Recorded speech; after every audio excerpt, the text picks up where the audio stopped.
Good morning, everybody. It's finally sunny on a Saturday in Mobile, Alabama. It's been raining for like the last week, and it's actually sunny out today, so I'm going to be venturing out. But first, I had a request to make a video on how I choose my options. So I thought I'd make a quick video this morning before I went out. Um, I made this spreadsheet a while back, and I have it posted on my blog, and I'll also link to it on this post. But what it does, it just takes the amount of money you have. So let's say you have $15,000 to trade with, and let's say you wanted to use 10% of your position, sorry, 15%, 20% of your position to trade with for each trade. So, and then you have a watch list, and let's say on your watch list you have, let's go with Netflix. So this is what I do prior to the opening bell, and I do this just to have an idea of what I'm going to do. And obviously, since options don't really move on opening during after hours, when the opening bell comes on, you have to adjust. But this at least gives you an idea of what you're looking at prior to the market open. So what I'll do is I'll actually go over to Thinkorswim, and I'll actually go to the options tab, and I'll change it to whatever I'm looking at, which is Netflix in this case. And I do standard options. So under your expiration types, you actually have options to change your options. The word options is used a lot in options video. You can change them to quarterlies, and you can change them to weekly. So basically, these are all your types of options. So you could actually, I used to trade weeklies, but the problem with weeklies is they react the same way that a standard option reacts on the very last week of the option contract. And if you know enough about options, you know that the very last week of an options contract is you lose a lot of value because of time decay and theta.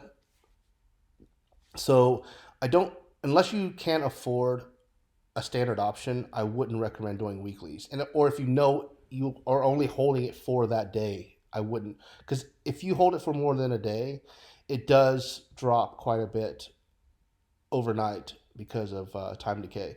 So I rarely ever do weeklies anymore. In fact, I can't remember the last time I did a weekly. So actually, I keep those expiration types off, and I don't do quarterlies. I don't think I've ever bought a quarterly. I have bought way out of the way out of expiration, because I actually hold an options contract that doesn't expire until 2021. So these are your standard options, and the ones I tend to go with are the ones that are between 3 to 6 weeks long.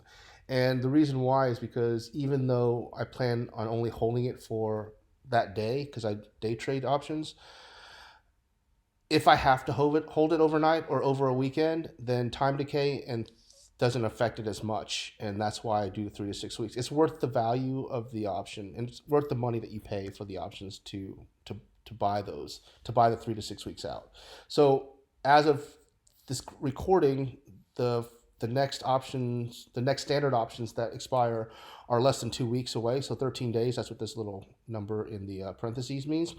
So actually, I don't do those anymore. So that's no longer one of my selections. I actually go to the next expiration date, which is February 21st to 2020, and that gives you a 48-day time period before the options expire.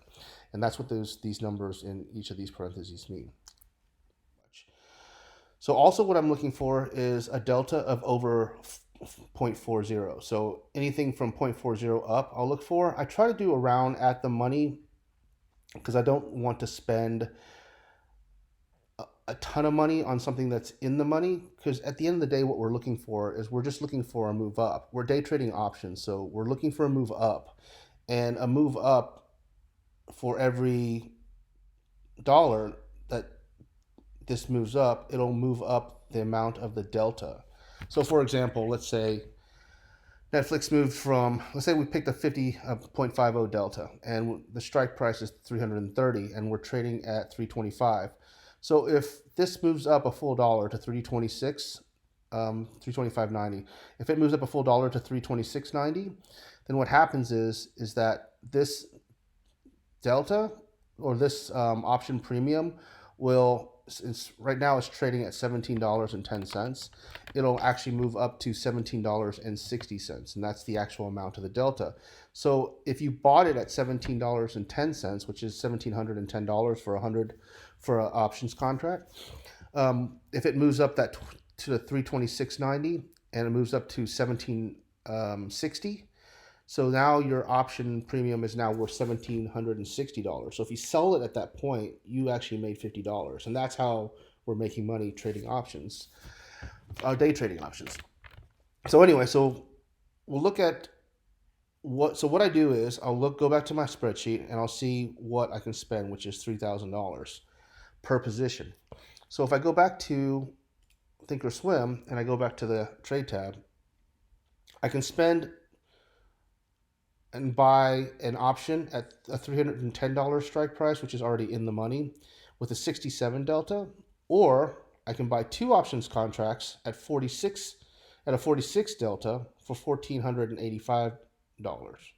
So for $3,000, I can either buy one option contract at a 67 delta, or I can buy two options contracts at a 46 delta.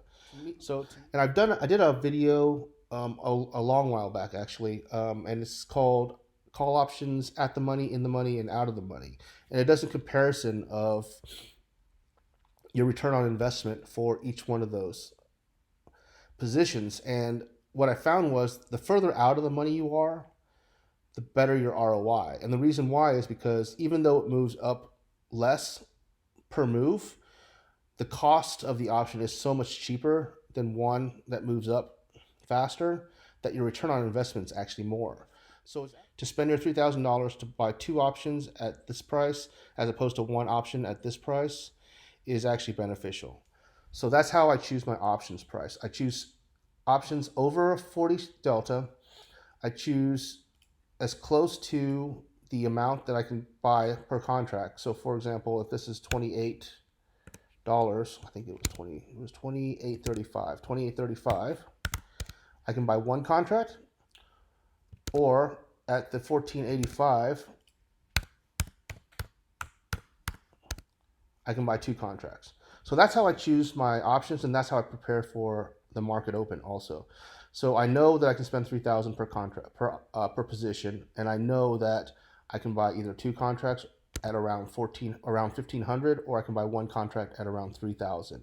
And so as this moves, I'll keep that in mind, and as it moves, then I'll enter the position. And as long as it's over a 40 delta, then that's what I'll do. I'll buy the most amount of contracts above 40 delta that I can afford for the size position that I'm allowed. And so that's how I choose my options contracts.